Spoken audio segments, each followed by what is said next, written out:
Welcome to Talent Talks, the podcast where your host, Dan Maisey, dives into hiring's ins and outs. Our goal is to reveal how to attract top talent. Through interviews with leaders in sports, media and entertainment, we explore job search and recruitment trends, offer interview tips and strategies to differentiate yourself and uncover their hiring insights. Whether you're prepping for an interview or interested in hiring trends, Talent Talks is your essential resource. Let's dive in.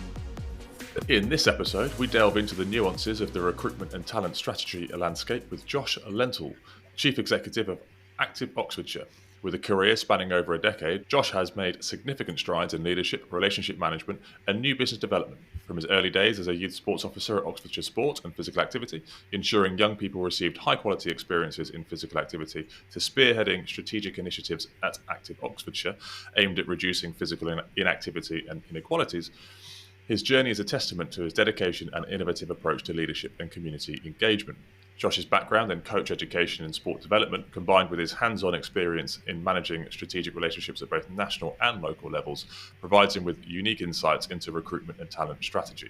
His passion for creating positive change is evident through his commitment to developing teams and delivering on strategic objectives, skills that are invaluable in today's competitive job market.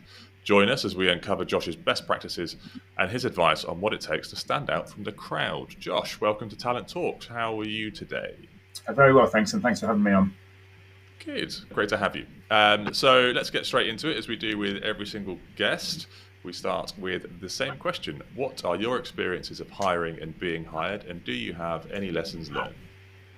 Yes, I think it's from both sides of it. It's what I try and apply is where I've been an applicant, how can I then reframe the process from the recruiter's point of view? I think earlier in my career, when I was hiring, I was always looking at it through the hirer, the recruiter's point of view a little bit too much and not necessarily framing it through the eyes of the applicant. And as time's gone on now, at Active Oxfordshire in particular, we really try and look at it through the eyes of somebody who may well be applying for those roles. What sort of language is accessible, what sort of things are going to bring in the broadest range of people possible.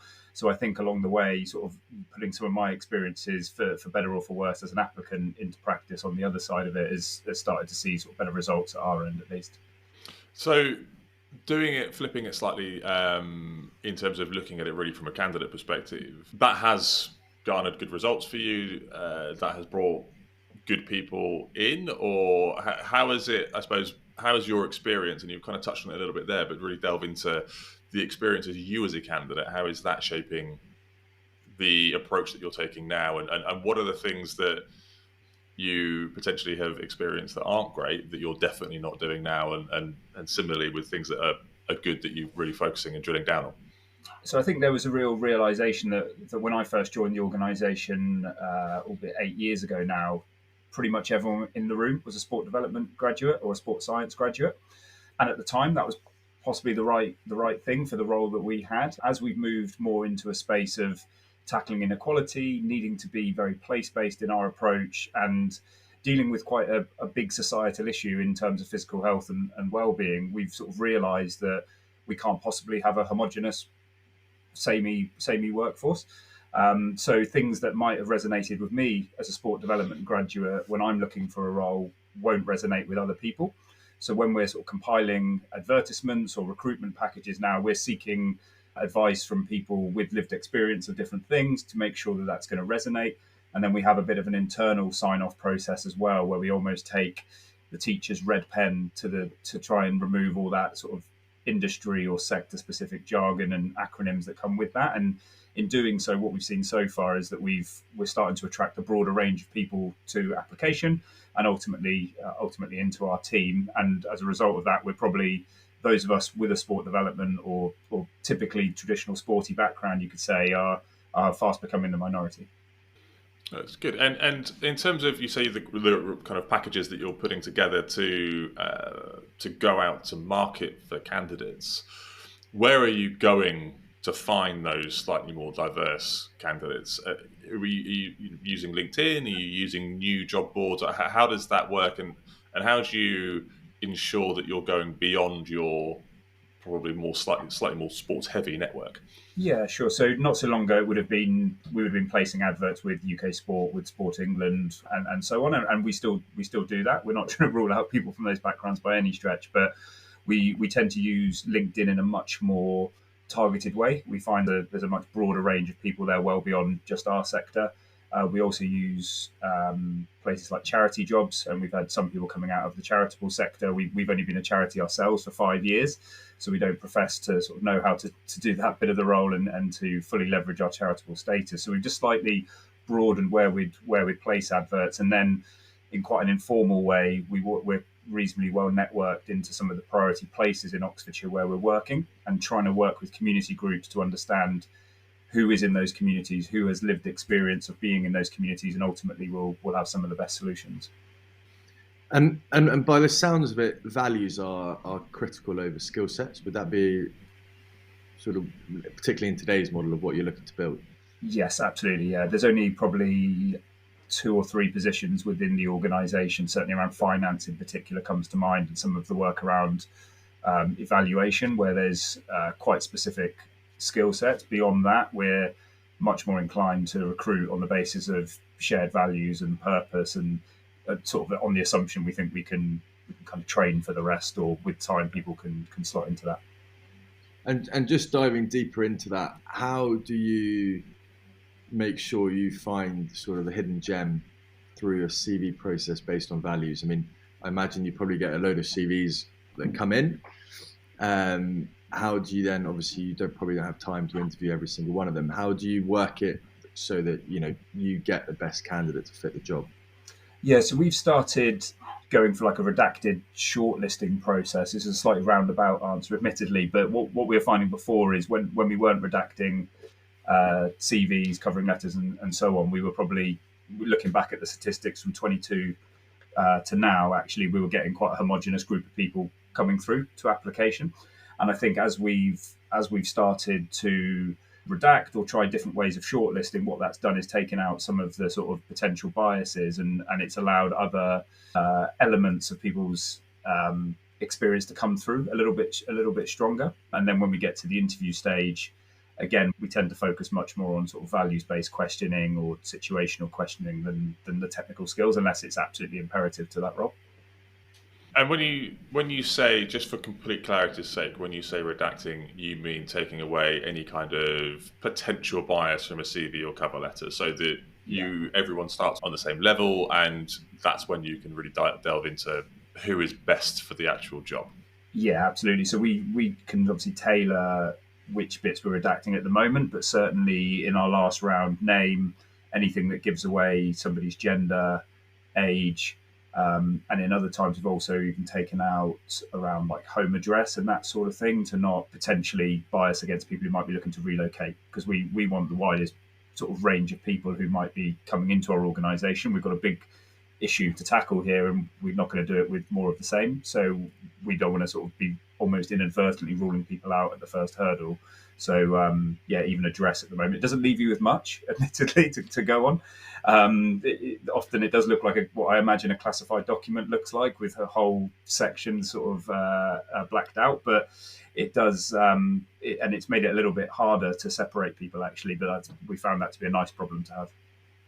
And I know you've not been doing it for too long in the grand scheme of things, but has that had it's had a positive impact in terms of increasing diversity, but actually in terms of the people coming in and the knowledge and aptitude, etc.? Has that had a positive impact in the final hire and the choice that you're coming out with?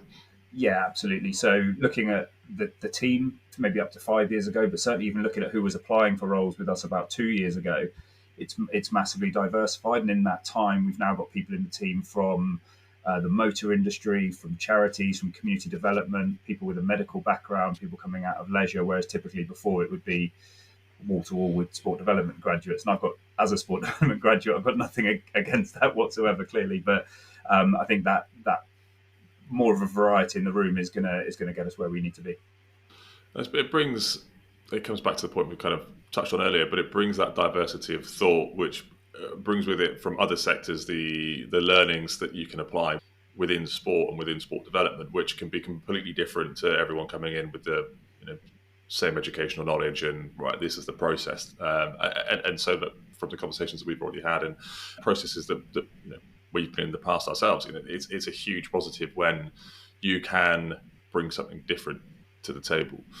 In terms of kind of flipping it slightly, and when you've been a candidate, so we're kind of going back over your experience, where have you seen things that you've gone, actually, we really want to take that and I'm going to use that in the future? Or similarly, kind of actually, what have in terms of your experience as a candidate, how is that shaping your approach to it now?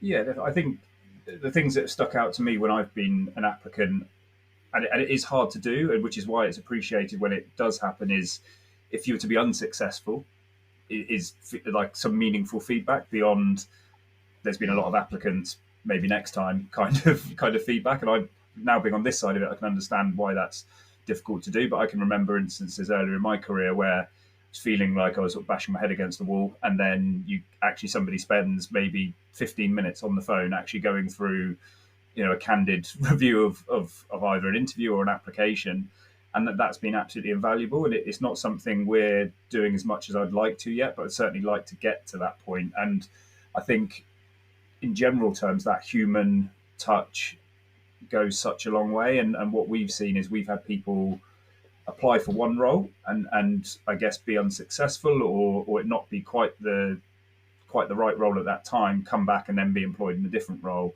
Because I think a large part of that was good quality feedback, genuinely keeping them in mind when we said we would keep them in mind for a more suitable role, and then bring them into the fold. So we've had that happen in the last year alone twice, where people have come back for a more suitable role. And I think that human touch and meaningful feedback goes a long way. And I think that's something we probably could do better still, where people are unsuccessful, especially at the first hurdle.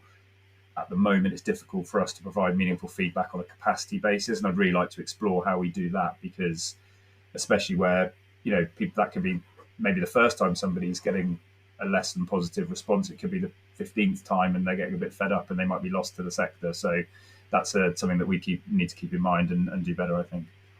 It's a really, really interesting point, and I think you're not the first person to say that going through the job recruitment process is an emotional process as it is, and certainly the people we've spoken to who have given feedback have the sort of results that you have, where actually a candidate will come back for another suitable role later down the line.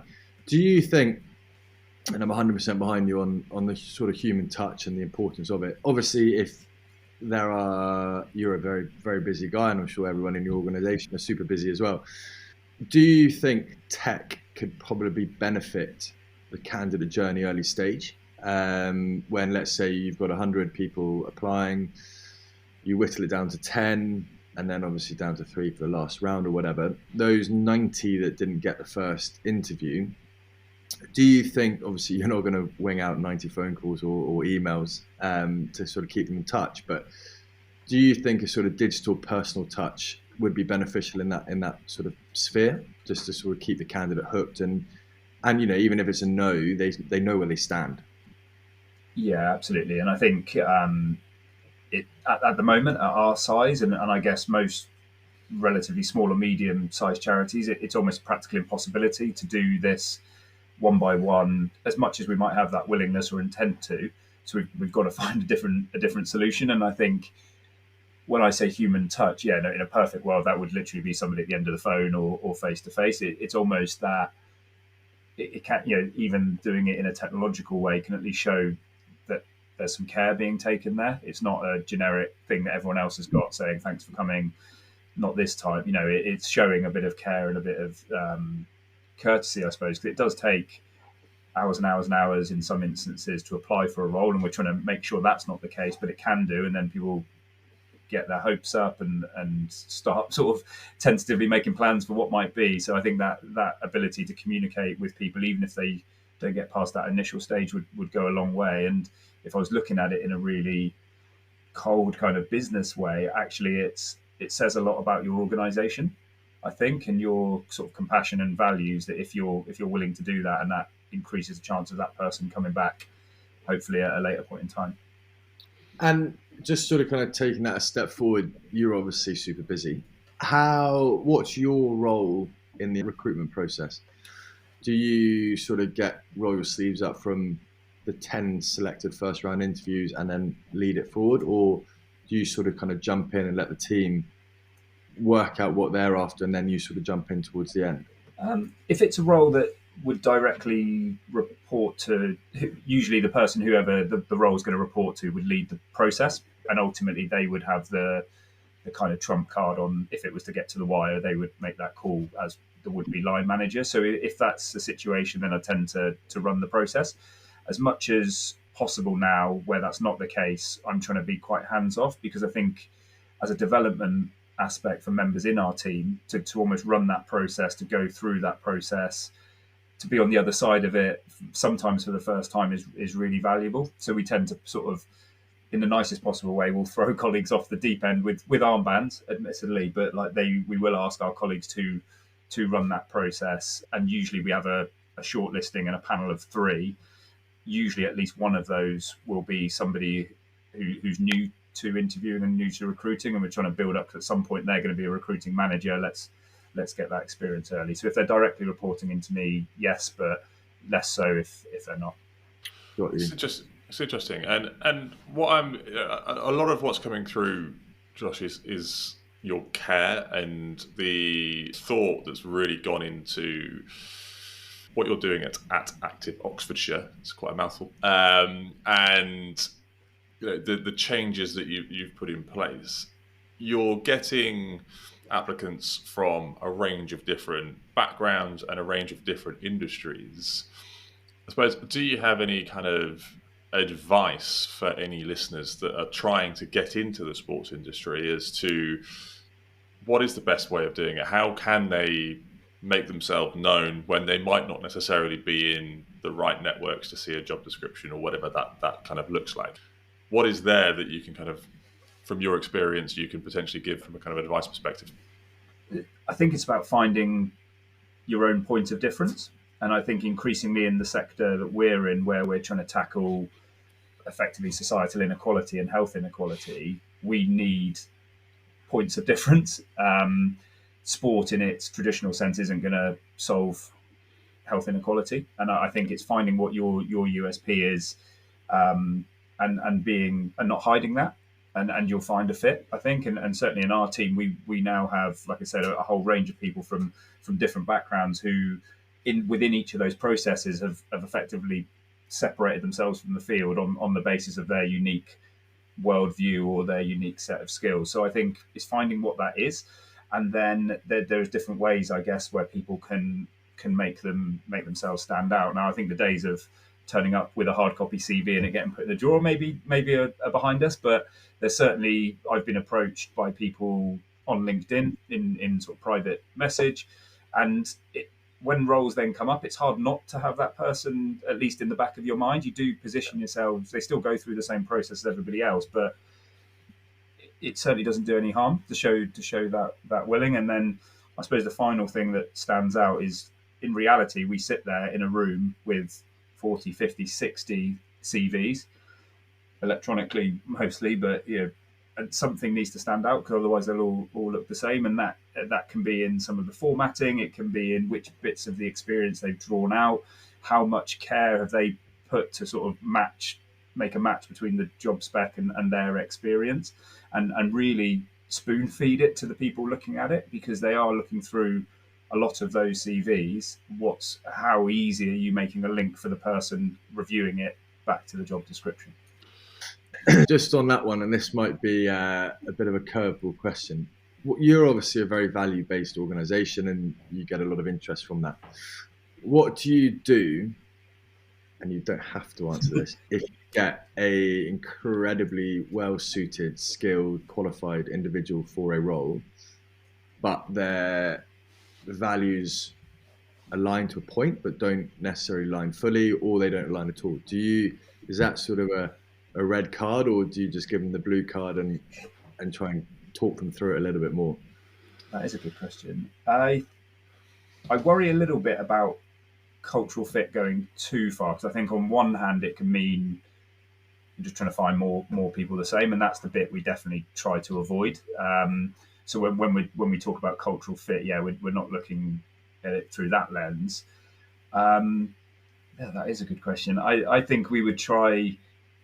I actually quite like, we need, in our team at least, we've kind of analysed what skills and what characteristics we have, and we almost need, at this point, we've made a conscious decision, we need some more outlying views, approaches, worldviews. So I would be inclined at this point in time in our development to say we would probably take that plunge.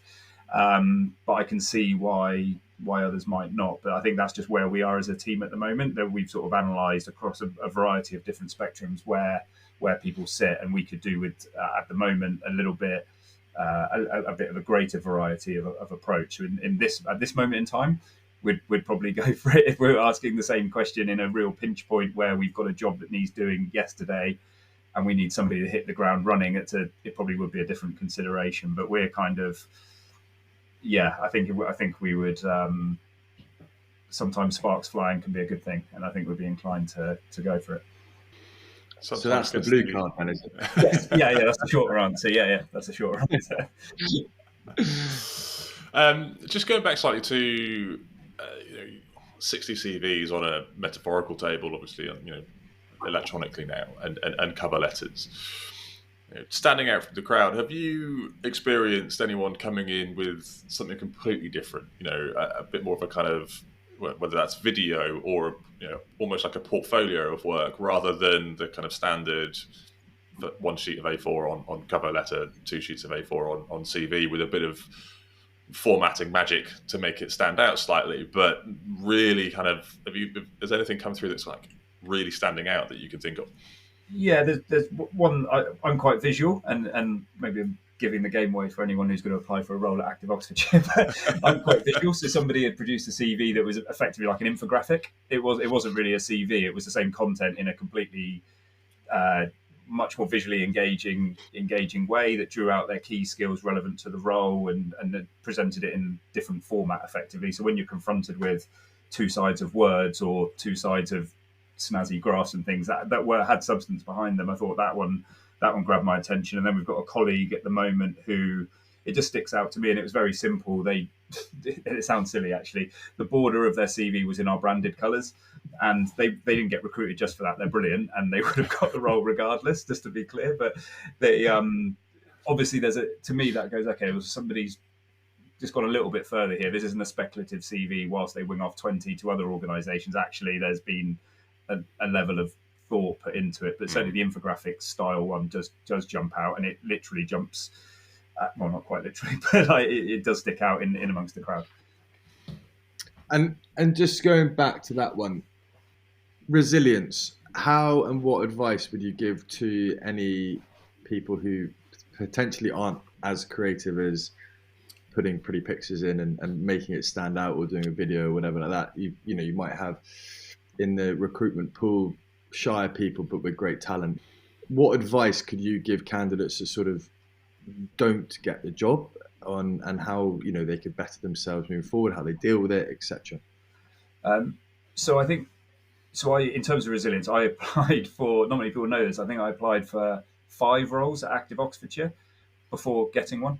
So I think I was basically at that point just like, I probably should have taken the hint, but there was a little bit of persistence, I suppose, goes some part of that way. I think really trying to seek feedback, and that's why I think it's important on us as the recruiting bodies to give that feedback. That really is important. And then the thing that, aside from something being visually appealing, I guess, is how can you fix the problem the recruiter has. They've got a problem they need to fix. How do you make it as obvious as possible that you are the solution? And that, for me, after you can, probably more than visually appealing, is how you draw out from the spec your experience, and even if that means rejigging a CV from its standard format into a format that gets those things top of the bill.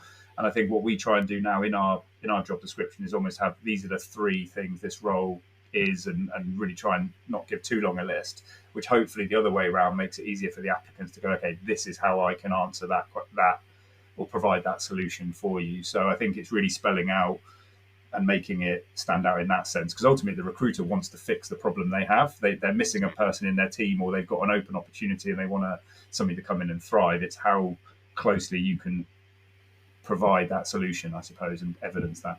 Awesome. Josh, I personally think you've been absolutely fantastic on this. As explained before, there are 3 quickfire questions. You don't have to mention any names, but we will start with the first one. And the first one is, what is the most frustrating thing about recruitment? The time, or the lack of time.